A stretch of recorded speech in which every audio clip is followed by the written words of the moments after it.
Hey everybody, and welcome back to the HobbyNut 007 channel. I want to give you a quick update on our 58 Corvette custom show car and got a shop card shout out. Stick around.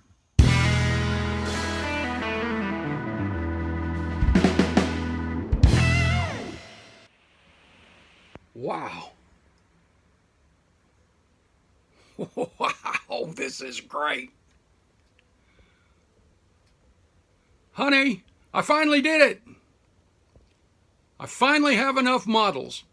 Ah! No! Never have this nightmare. Subscribe to the HobbyNut 007 channel now, where there's always room for more models. Thank you for your support. Up front, guys, I want to give a shout out to my buddy Tim Kalankowitz over at Tim Custom Models. If you're not familiar with this channel, you are losing out. Tim and I have known each other for pushing 30, well, probably over 30 years. Going back to the days of the Birmingham Classic and actually maybe even before that. But Tim is one of the most prolific, imaginative, and talented modelers I have ever known. When it comes to custom cars and detail, this guy is a master. We've swapped ideas many, many times. He was in the picture of the 6 guys that I've known for about 30 years, and an absolutely fantastic guy. And he is, as he puts it in his videos, he has a lot of model car stories to tell, and they are good ones too. If you are not familiar with Tim's channel, head over there, show him some love, and let me tell you, he's going to share some great information with you, some awesome ideas, just fantastic stuff. Can't say enough about my brother Tim. Obviously, but a prolific modeler, and I mean, check that out. Is that not beautiful? But you got to go over and check it out. And hey, I learned something about every video that I didn't know about one of his previous builds, or a technique that I go, dang, why didn't I think of that? So head over and check him out.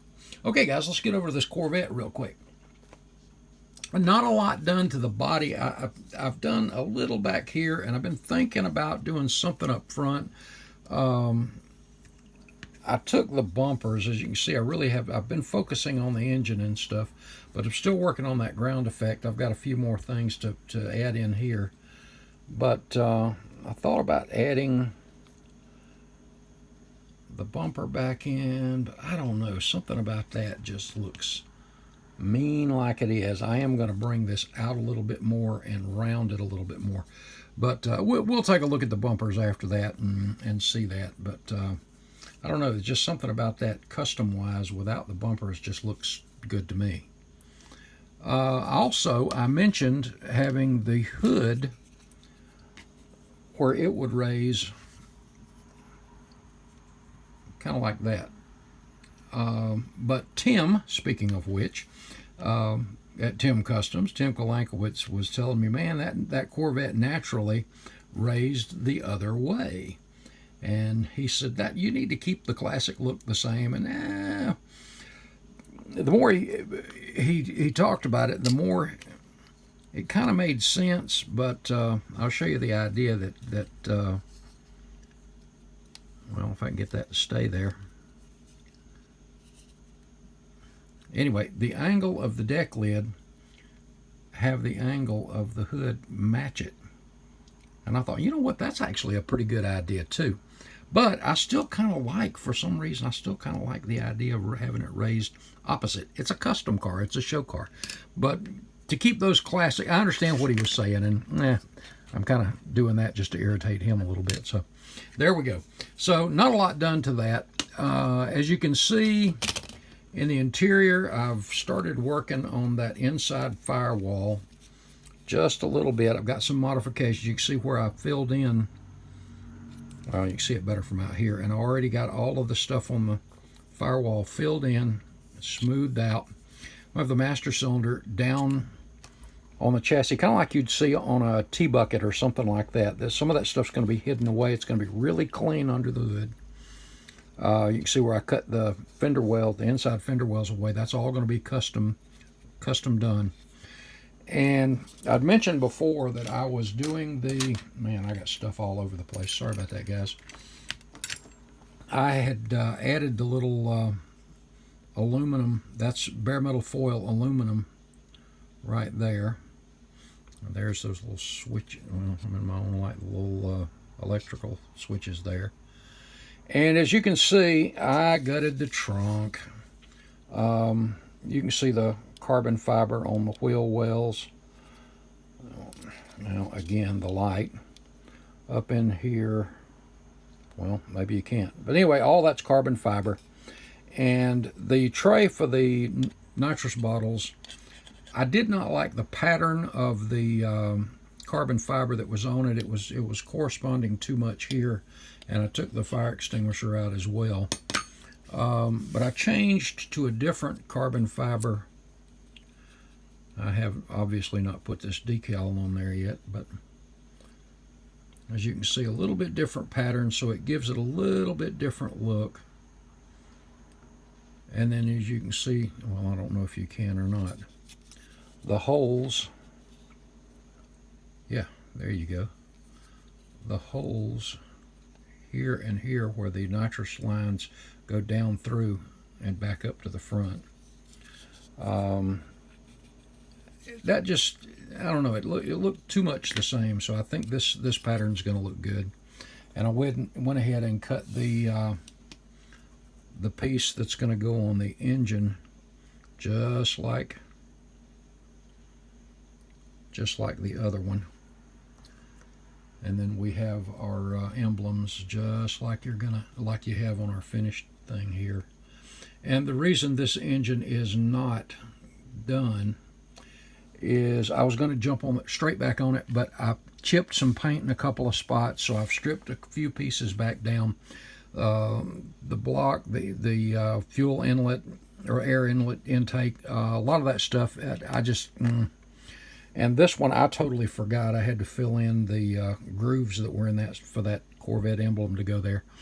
So I've redone a few things, and also because of how low this car is going to be sitting, I discovered that this oil pan is not going to work. So I'm going to make out of some sheet plastic a sump type tank, so it's real low, and it'll have an oiling system that'll run into it. But I think because of how low it's going to sit, and just that test mock up here, the engine is going to have to sit way too high. And probably I may have to do an adapter for the oil filter too, but I'm not sure about that yet. It may nuzzle down in there just right, but we shall see. And there's my other set of valve covers, the machined aluminum valve covers. And the red down in there is just a red Sharpie, so it has that kind of anodized look. I think that looks pretty sharp. But it will be, again, identical to the other engine. Went ahead and after that last prime, did a light sanding and looked, and there were still a couple of spots that I wasn't really pleased with. So went back over that, and same thing with the hood right back here. Because if you remember on the 58, you had the louvers on both sides. But I've got something else in mind why I left these on this side, and we'll get to that. But be sanding that in the morning. Radiator, I really like the stock radiator, and I think the way it's going to be, I'm going to have it at an angle, and I'm going to have the electric fan on it. But I'm also thinking about coring it out where you have that real, since you're going to be able to see through the grill, just like with a real radiator, you want to be able to see through that. And if you want to know how to do this, just go back to my, in the archive and check the video on making realistic radiators. So since you're going to be able to see through that, I thought, or the grill, I thought it'd be good to be able to see that, and then the fan behind it like we did in our 40 Ford sedan delivery too. So, and I'm probably going to do that with this one. So I'm going to have to cut that out and insert that stuff, which won't be a big deal. The chassis themselves, I've modified the stock chassis just a little bit, and everything's kind of okay. This is a great little fit the way it locks in here. And I like it. There are a few things I want to change further on it now that I look at it. and I want to use a few parts off of this 2015 Corvette chassis. Now this one does not obviously fit. It sits too high. I'd have to redo all of this stuff. But this back here, I got looking at, and I thought, man, if I could glaze that in, and I think it's doable. Of course, I've got that lip. Well, it's a little long, a newer Corvette, but I thought that looked really, really sharp. And then I came up with the idea of, you know how a lot of the newer Corvettes, the modern Corvettes, have the diffuser tray where it's kind of like this NASCAR pan out of a Salvino kit, where it's just nice and smooth like a lot of the supercars have. And the diffuser fins back or along the back, as you see on a lot of the newer Vettes, I'm thinking about cutting this portion out. And of course, this is going to cover up the rear end and a few things that I actually wanted seen, but check that out. Well, I think I'm too close, but you get the idea to have those. I just think that's going to look sharp right there. I'll even that up where it'll fit flush.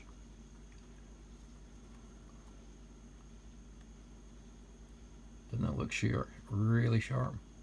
Anyway, that's an idea. So that's what I'm thinking about where this is concerned. The brakes are coming along fine. The next one I'll show you those finished. I kind of messed up on my one of my nitrous bottles. Check that out. Had that nice anodized look, and I chipped a chunk right out of it. Totally my bad.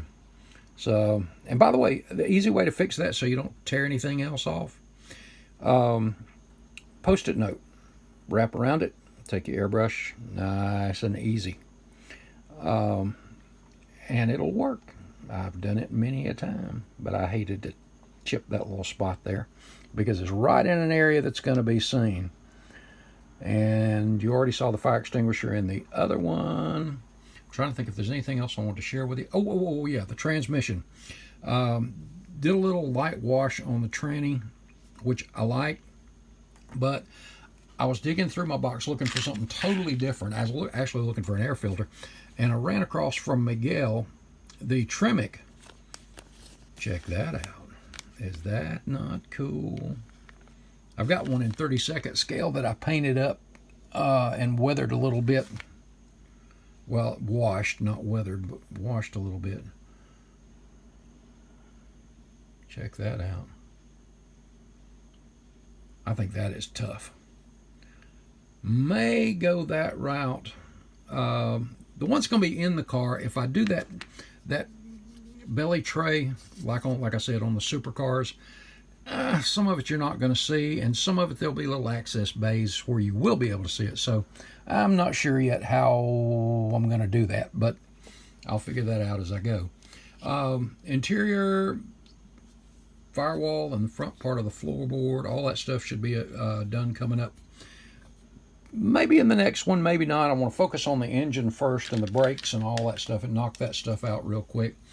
And still working on this stuff. Figuring it out. And the thing is, like most of us, I keep going back and forth on what I'm doing. And of course, nobody knows what that's like, right? I have a plan and I have it set in motion, and then I keep seeing stuff that I can go, ooh, that'll look good. It's like, ooh, there's a chicken. But anyway, I'm getting distracted and rambling again. Guys, that's it for right now. If you haven't visited HobbyNut Models, go over and visit Mark. Check out his inventory. Get you some Model Car World, some MCW finishes, some paint, some great stuff there. Check out his inventory. You'll be pleased with what you see there. He's got a great inventory. Guys, thanks so much again for tagging along on this one. If you're not a subscriber, head over and hit that sub button and give us a like. It really helps the algorithm and it helps the community as a whole. Guys, God bless you. I'll see you in the next video. Thanks, guys.